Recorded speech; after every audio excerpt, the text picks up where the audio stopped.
zina. Na'udzubillahi min zina. Zina ini termasuk dosa besar. Zina ini bergaulan seorang laki dengan wanita yang bukan muhrimnya.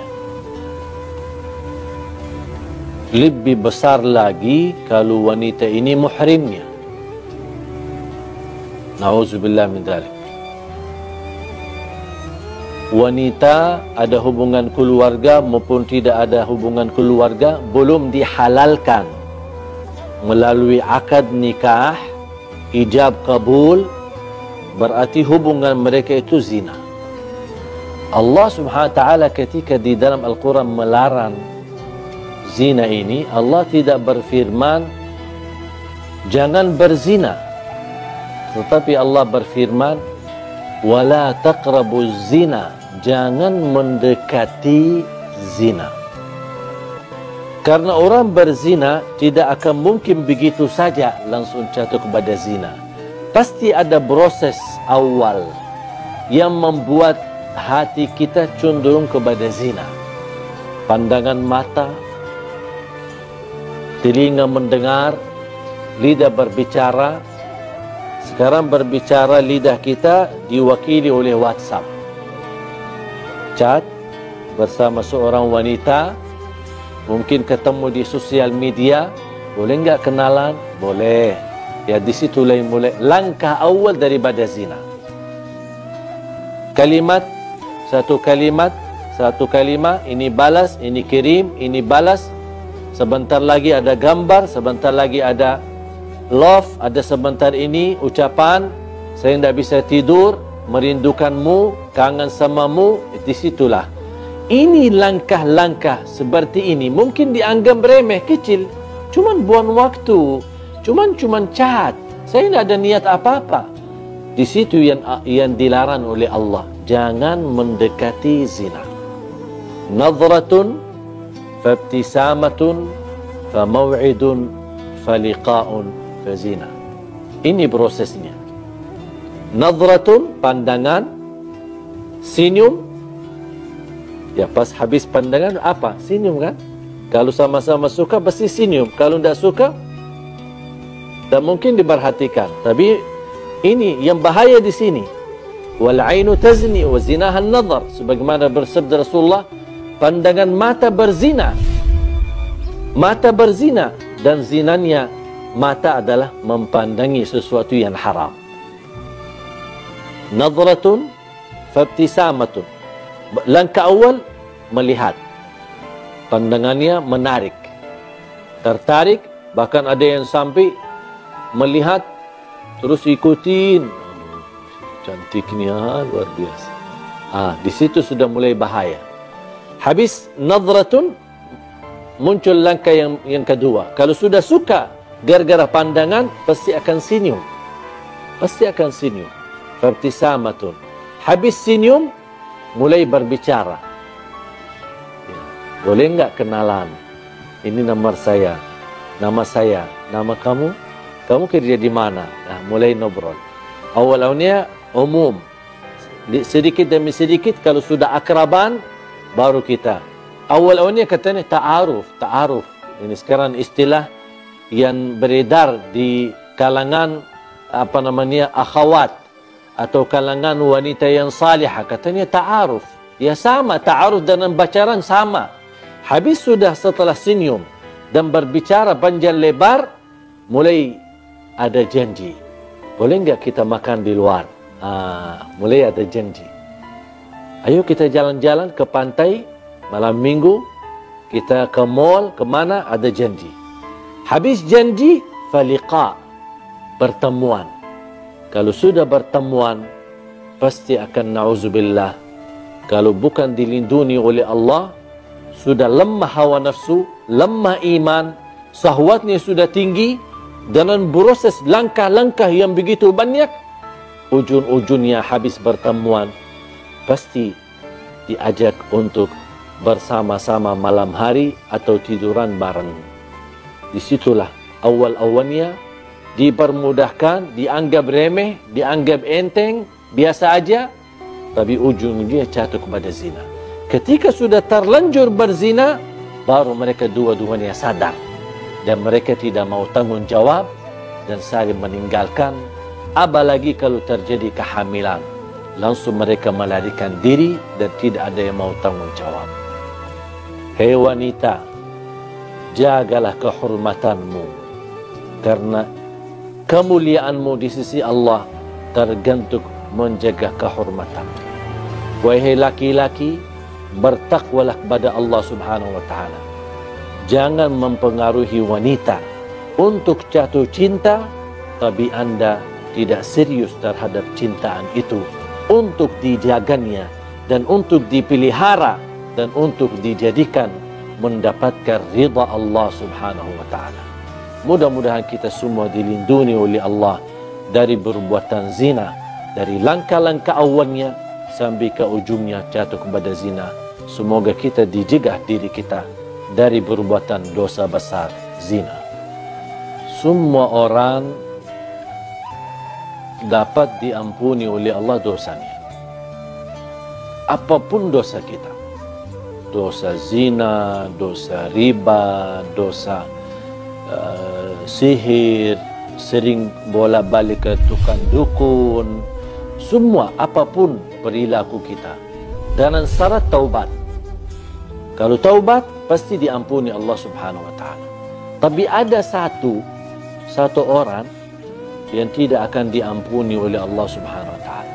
Bahkan tidak akan diselamatkan dari perilaku itu. Sangat bahaya. Siapa? Yang terang-terangan menceritakan berzinahan atau kebanggaan terhadap kemaksiatannya kepada Allah Subhanahu wa taala. Sekarang na'udzubillah, semestinya kalau kita sebagai manusia jatuh dalam perbuatan maksiat, apapun maksiat itu, seharusnya kita berusaha menyembunyikan, rahasiakan. Pertama, karena malu sama Allah. Yang kedua, juga malu sama manusia. Kalau tahu orang kita adalah perbuatan dosa-dosa terus setiap malam atau setiap hari. Tetapi ada orang yang melanggar dan dia membuka hijab sifat malu dan tidak ada rasa malu sama sekali. Tidak ada rasa malu sama Allah dan tidak ada rasa malu sama manusia. Dan dia terang-terangan menunjukkan kebanggaannya terhadap perilaku dosa dan maksiatnya. Apalagi kalau perilaku itu tergantung dengan orang lain. Misal dia laki-laki, dia sudah berhasil mempengaruhi seorang wanita sambil berzina. Mungkin dia bisa mengambil fotonya, bisa dia pernah shot videonya, kemudian dia sharekan kepada teman-temannya, aku sudah berhasil menggauli dia. Aku berhasil berhubungan dengan dia dengan cara yang haram. Dia merasa bangga. Aku sudah berhasil dapat menjatuhkan 10 wanita. Ada yang merasa bangga. Saya bisa lebih banyak daripada kamu. Dan ini sebenarnya, hal ini bukan lucu. Tapi justru mendatangkan kemurkaan Allah untuk Anda. Bisa menghadirkan azab yang tidak dapat di sisi Allah ampunan dosa itu. Rasulullah SAW bersabda, Kullu ibnu Adam mu'afa illa al-mujahirun. Semua orang-orang diselamatkan oleh Allah, diberikan afiat dari perilaku maksiat dan dosa. Kalau ada tanda keseriusan taubat, pasti diampuni Allah dan kembali kepada jalur yang benar. Kecuali kata Rasulullah, illa al-mujahirun, orang-orang yang suka membuka aib dosanya, menceritakan kepada orang lain, bahkan dia shot kepada sosial media terhadap perilaku maksiat dan dosa sehari-harinya. Inilah mereka yang dijamin tidak selamat dan dijamin tidak diampuni, bahkan dijamin tidak akan diterima dan diberikan kemudahan agar dia sadar dan kembali taubat kepada Allah SWT. Hati-hati, apalagi kalau beredarkan beritanya, menyebarkan berita tergantung menyakiti orang lain. Itu sangat bahaya.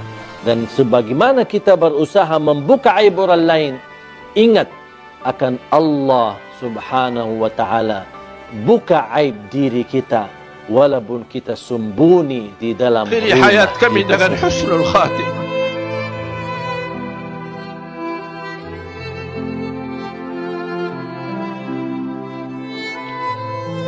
akhiri hayat kami dengan husnul khatimah. Wafatkanlah kami ya Allah atas kalimah la ilaha illallah. Ya Allah, wafatkanlah kami atas kalimah la ilaha illallah. Tanda kehabisan umur. Ada yang bisa jawab?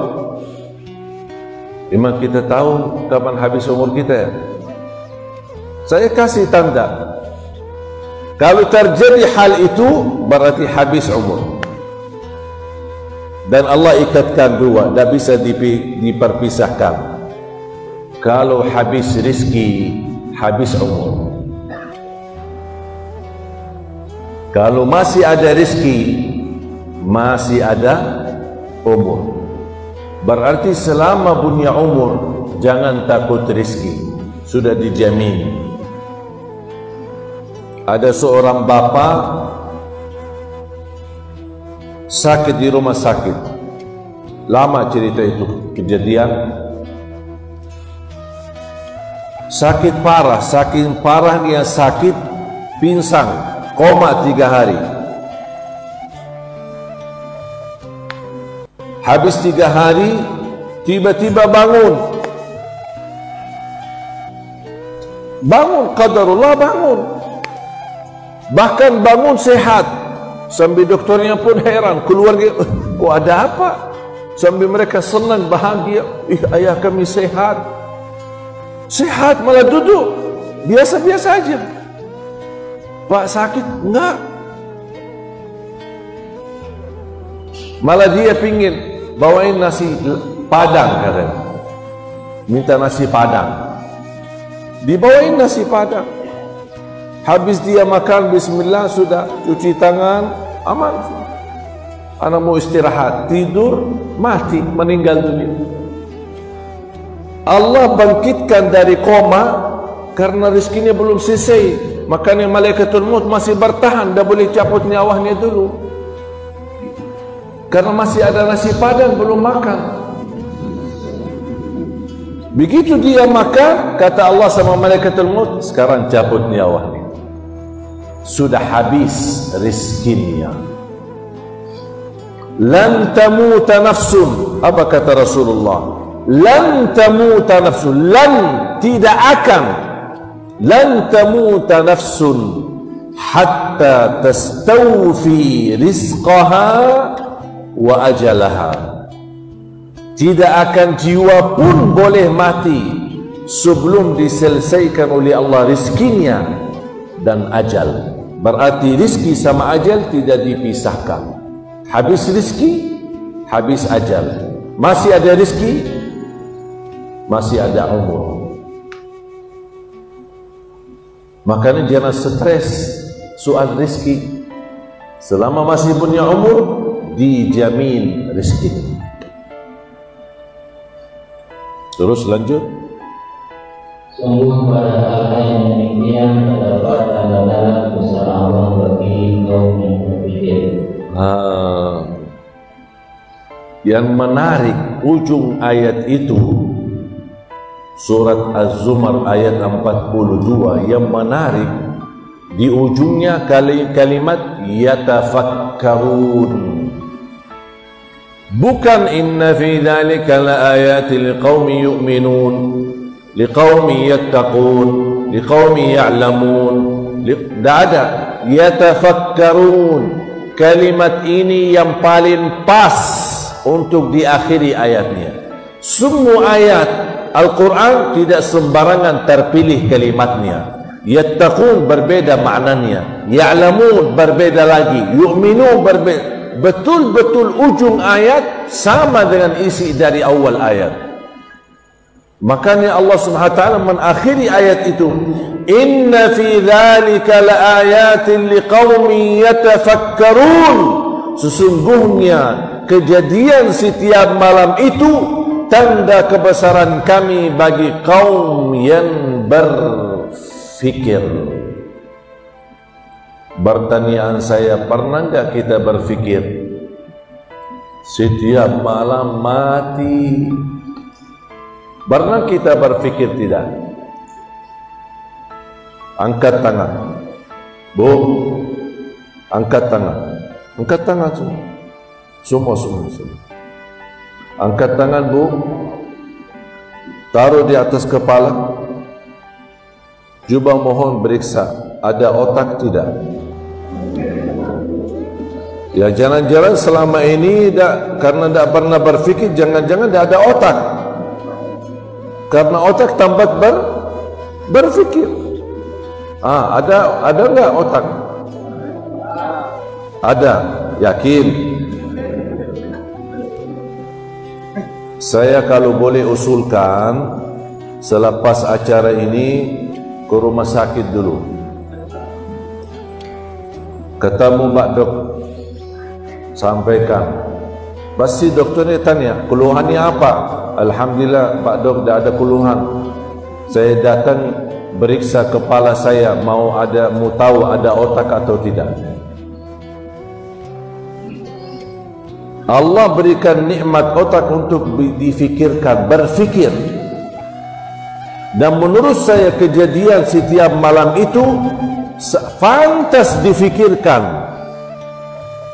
Barangkali melalui ibadah tafakkur, mudah-mudahan kita bisa sadar setiap malam menghadapi kematian. Berarti Bapak Ibu, umur yang hakiki, yang sesungguhnya cuma 1 hari. Bukan 70 tahun, bukan 60 tahun, bukan 80 tahun. 1 hari. Hari ini hidup. Manfaatkan, wallahi mahal, sangat berharga. Manfaatkan, beri yang terbaik. Yang terbaik sedekah, yang terbaik ibadah, yang terbaik tahajud, yang terbaik baca Quran, yang terbaik silaturahim, yang terbaik akhlaknya. Karena umurmu hari ini belum tentu hidup sampai besok. Begitu bangun tidur, berarti masih punya umur, manfaatkan lagi hari itu, karena tidak ada kemungkinan bisa hidup sampai besoknya. Itulah orang mukmin, tidak pernah berfikir besok, karena tidak ada jaminan. Kenapa banyak orang stres? Karena terlalu membebani fikirannya, fikirkan besok, padahal itu belum tentu hidup sampai besok. Bagi orang mukmin, hari kemarin muhasabah, mohon ampun segala kesalahan dan mohon diterima segala kebaikan. Besok bagi orang mukmin tidak difikirkan. Aku aja belum hidup sampai besok, buat apa saya fikirin? Yang boleh difikirkan hal yang terjadi, hal yang ada. Hal yang belum ada, kenapa difikirkan? Itu yang membuat banyak stres. Dan hidup kita adalah hari ini. Manfaatkan, hidupkan dalam segala kebaikan, maksimalkan. Cari dunia sungguh-sungguh, cari akhirat pun sungguh-sungguh. Islam tidak melarang kita cari dunia, Islam tidak melarang kita menjadi orang kaya raya, tetapi kita harus menyesuaikan, adil, minimal seimbang urusan dunia dan urusan akhir. Jangan sampai kita terlalu urus dunia, akhirnya terlupa urusan akhirat. Faham Bapak Ibu? PR, pulang ke rumah, fotokopi ayat yang tadi, surah Az-Zumar ayat 42. Fotokopi ayatnya, fotokopi terjemahannya, simpan di dinding kamar. Setiap hari masuk keluar, tolong diperhatikan. Ya Allah, Kalau nyawaku dipertahankan, ya Allah mohon dirahmati. Kalau nyawaku dilepas, mohon ya Allah dijaga sebagaimana dijaga hamba-hamba yang saleh. Itu yang menjadi prinsip dan ajaran kami kepada semua anak-anak santri kami. Bagaimana kita kontak dan mempersatukan antara doa dan Quran, antara hadis sama Quran. Mana doa yang perlu kita selalu sadari dan kita ingatkan menjadi pelajaran. Jadi target kami bukan hanya hafal Quran, pertama bagaimana memperhatikan bacaan yang benar, hafalan yang kuat dan sesuai bacaan Nabi Muhammad sallallahu alaihi wasallam.